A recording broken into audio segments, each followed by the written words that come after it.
नहीं नहीं, ये कहानी इन सारे के सारे रिश्तों की नहीं, बल्कि 2 रिश्तों में ही सभी रिश्तों के होने की है।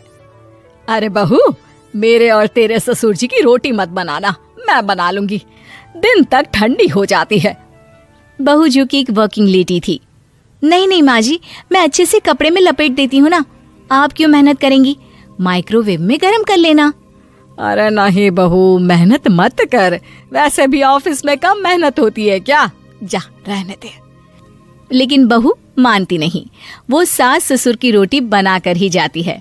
दोपहर में खाने के वक्त ससुर जी कहते हैं, अरे बहू को रोटी बनाने के लिए क्यों मना कर दिया, क्या हो गया, ठंडा ही तो खाते आए हम लोग हमेशा से।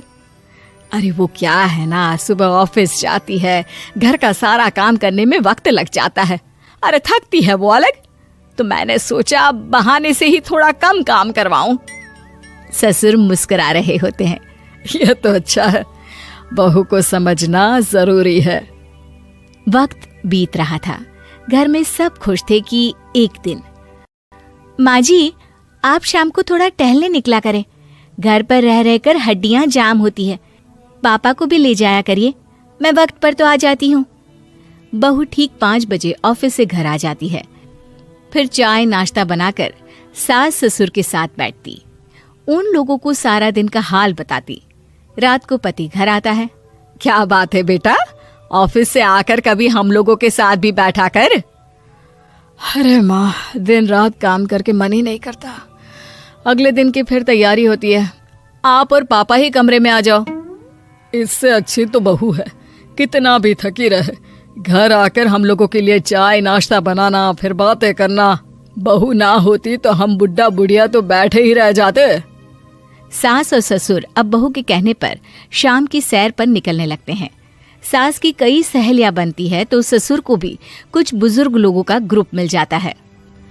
कैसा रहा सहेलियों के साथ शाम का वक्त? हम लोगों ने तो भाई खूब योगा किया। अरे हम लोगों को गप्पों से फुर्सत ही नहीं होती। वैसे मिसेस मल्होत्रा आज बहू के बारे में कुछ बोल रही थी। तभी वहां ऑफिस से बहू आ जाती है जो जींस और टॉप में होती है।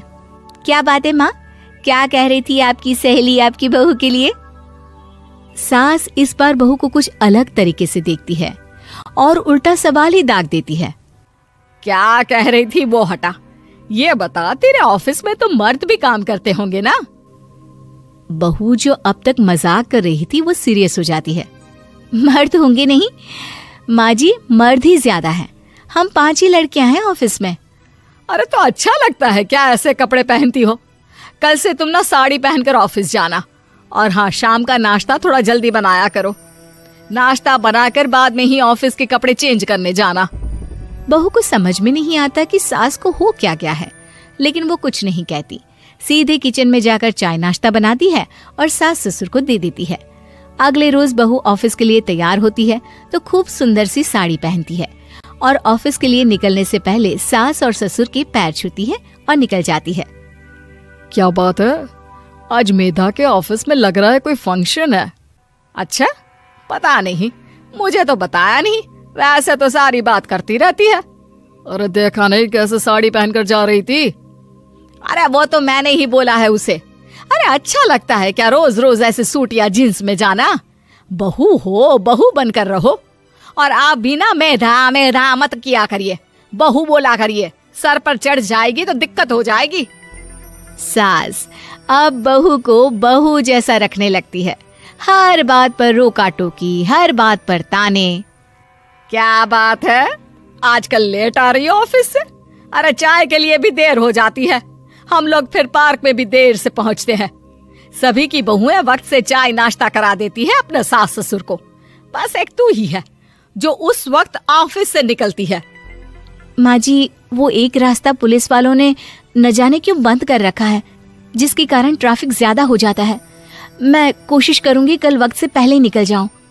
ससुर देख रहे होते हैं कि बहू अब परेशान सी रहने लगी है।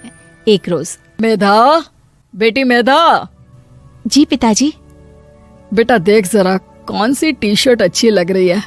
वो क्या है ना, शाम को सब बदल बदल कर टी शर्ट पहनते हैं, मैं भी सोच रहा हूँ कि आज कुछ अच्छा सा पहन कर जाऊं।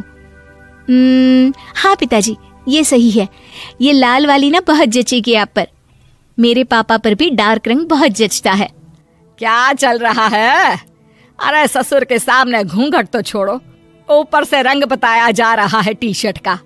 अरे बहू, कोई संस्कार दिए नहीं है क्या तेरी माँ ने? बहू इस बार बहुत निराश हो जाती है। वो वहां से तुरंत अपने कमरे में चली जाती है। अब बहू घर का सारा काम करती, ऑफिस जाती, लेकिन साड़ी और सर पर पल्ला लेकर।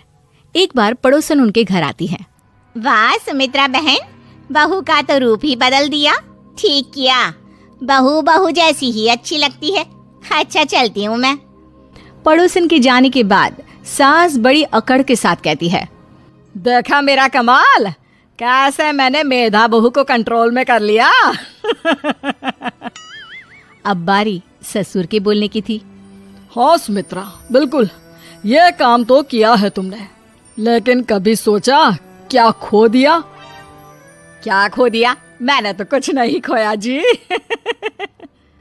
खोया है, पहले बहू जब ऑफिस जाती तुम्हारे पैर छूकर तुम्हें गले लगाती, लेकिन अब सिर्फ पैर छूती है।